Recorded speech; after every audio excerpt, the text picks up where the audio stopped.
Hey, what's up? Welcome back. Today we are going to install this onto this. This is a AMS heater from a company called Sunlu, and what I'm going to do is I'm going to put it in on the top of my AMS over here. This is part of my P1S setup. So I ordered this about, I don't know, 2 months ago. It cost me about 120 bucks, and it was a pre-order, so it showed up about a week or two ago, and I almost forgot I had ordered it. So really excited to open this thing up today and install it on my machine. So let's get started. Okay, so I've just read through the manual, and really the first step is to remove the top of your AMS. To do this is a little tricky. There's some pictures in here that'll tell you how to do it. Okay, so we're looking here at the back of the AMS. This hinge is open like this, that's the lid. And there's on the back of the AMS on each side, there's a little bracket that's right here along the edge. And what you gotta do is they give you this Long Allen wrench, and what you can do with it is you're gonna remove a screw, the screw on the right side and one on the left side. So I got the right one done. The top pops right off like that. Okay, so there's your first challenge. Don't lose these screws. That's okay. All right. Okay, good news. We got the screws out of there and we got the lid off.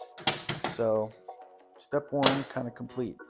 Next thing we're going to do is we're going to have to install these new hinges that come in the kit onto your new AMS heater. So I'm going to move this out of the way. So that right there is how it's going to go on. Let me turn this around and show you how that goes. Okay, so this is the back of the AMS and the AMS heater. What you're gonna do is you're gonna put these two tabs down. The round part of it goes down into the hole on the AMS, and they align. And then the feet kind of kick out. So the piece, let me show you another one. So this is the way this works. Those are the round legs to the back of the hinge, right? So those go into the AMS. This is where the rod goes in the back of the AMS heater, and then these are the feet I'm talking about. So if it's hinging up, this is out on the outside, right? You're looking at it from kind of the back. So that's how that goes. All right, let me do one more quick close-up and I'll explain that again. Okay, right here, this is the AMS heater, and these hinges, there's the hole, that's the feet you're looking at, and these little pegs go down. So the way you put this on is like this, put it all the way in there and it kind of gets snug, and then that goes down against the AMS.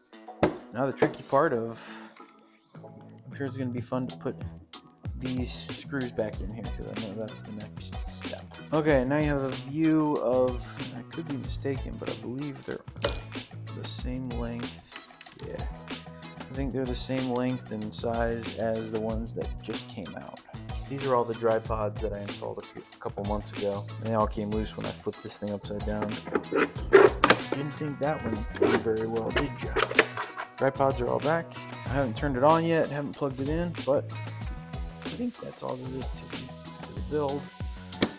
One thing that's probably a good idea to do is check. I'm not going to be doing a whole lot of opening and closing with this, but it's a little bit heavier than obviously it's heavier than the one that came off. The other one was just plastic, but this has a little bit of electronics in it and a screen on it.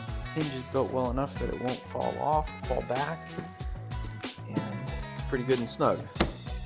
Now what I'm going to do is I'm kind of resetting everything. I'm going to put the AMS back on top of the 3D printer. Show you what I'm up to. Okay, back of the 3D printer. I'm gonna plug in this machine for the first time. It looks like it's just on. All right, I'm back, and it has been about a month with this AMS heater installed on the printer, and I want to close out with a few thoughts. Number one is this thing does a good job of heating the AMS. It legitimately heats up this environment inside this AMS really well, and it does a good job of kind of heating it up, holding it there for an extended period of time. So it does a good job doing what it says it's going to do. Number two, it does not dehumidify your filament or your AMS. In fact, it increases the humidity in this environment while it's running. So take it for what it's worth. It's not going to help you with a humidity issue inside your AMS. Just be clear on that. Now, the third thought is this. I don't know if this is really moving the needle on my prints, my print quality. I don't think it's hurting anything, but I don't really think it's helping anything. I think this was kind of an unnecessary purchase. Like I said, it's been about a month since I did this, so things could change. Maybe I learned something more about this, or I discover it works better with a certain type of filament or something later. If I do learn something more about this, I'll put an update out and kind of update you with my thoughts on this, but not sure this is a game changer for the AMS 3D printing world. So take it or leave it. Thanks again for watching. Hope this helps you either make or avoid a decision. Have a good day. Thanks. Bye.